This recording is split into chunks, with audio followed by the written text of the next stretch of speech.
Cam Akers has been traded to the Vikings.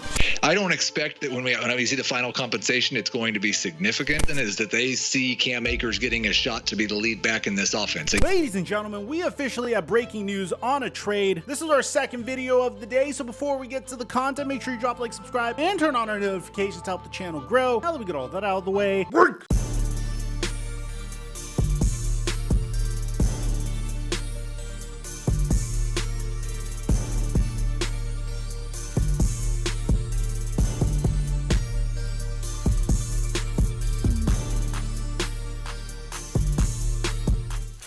A huge smile to my face.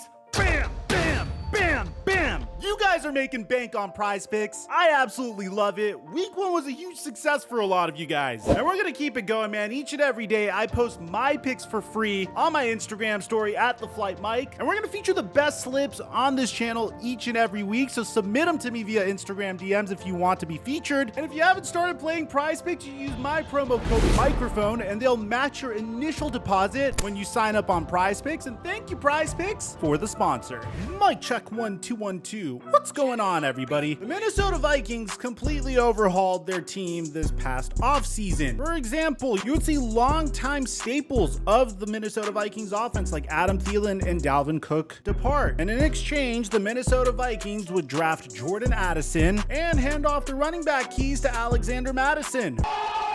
A lot of us wondered why. And my favorite parallel to draw for you guys is the fact that when Kevin O'Connell was an offensive coordinator, he worked underneath Sean McVay. During his tenure with Sean McVay, Kevin O'Connell would have the opportunity to watch a game-changing transition for the LA Rams. Now, of course, he wasn't with the LA Rams when the transition occurred, but he saw the second phase of this transition. What am I talking about? Well, when Sean McVay first arrived with the LA Rams, the team that he engineered his offense around was Todd Gurley. And in the beginning of his career, this worked out wonderfully. Todd Gurley was redefining what it meant to be a running back in the NFL, gaining over 2,000 yards from scrimmage in 2017 and putting together 30 touchdowns between 2017 and 2018. Todd Gurley was so dominant that the LA Rams were able to make a run to the Super Bowl. But unfortunately for Todd Gurley, his knee started to act up during that Rams playoff run. He wasn't even available during the Super Bowl. And subsequently, the wheels fell off of the Sean McVay offense. That, combined with the fact that Bill Belichick game planned for Sean McVay's offense perfectly, resulted in one of the worst Super Bowls I think we've ever seen in NFL history. In 2019, the Rams still had faith in Todd Gurley, but he was no longer the same player, averaging 3.8 yards per carry. It was at that point that Sean McVay realized that he needed to build an offense around a wide receiver, not necessarily a running back. Running back is way too volatile to build an offense around, and by the time that Sean McVay realized that he needed to build an offense around a wide receiver, Kevin O'Connell joined his staff. And instead of building an offense around Todd Gurley, they built an offense around Cooper Kupp. And it worked. The LA Rams were able to make a run to the Super Bowl, and this time they won. And then Kevin O'Connell took a job with the Minnesota Vikings. We're in a very similar situation. Dalvin Cook is a very talented running back, or was a very talented running back during his tenure with the Minnesota Vikings. And in year 1 with Kevin O'Connell, Dalvin Cook was able to average 4.4 yards per carry, and crazy enough, it was his first healthy season with the Minnesota Vikings. Unfortunately for Dalvin Cook, the plan wasn't to build an offense around Dalvin Cook's talent. It was to build an offense around Justin Jefferson and to sprinkle some talented wide receivers and tight ends around Justin Jefferson. So with that being said, the Minnesota Vikings were more than comfortable with the prospect of allowing Dalvin Cook to walk, and they released him. Now he plays for the New York Jets. So what was the plan for the Minnesota Vikings? Well, typically when Dalvin Cook would get injured in the past, Alexander Mattison did a solid job backing him up. In his rookie season, Alexander Mattison averaged 4.6 yards per carry. His sophomore season, he was at 4.5. Over the past 2 seasons, those numbers dwindled to 3.7 and 3.8 respectively. And this year, he's at a career low. It's only been 2 weeks, but 3.3 yards per carry. Clearly, Minnesota Vikings needed to make a change. I mean, it's okay to part ways with the running back that you think is no longer going to be as good as he once was and not wanting to pay said running back, but you can't be in a position where you have no running game at all whatsoever. And when you have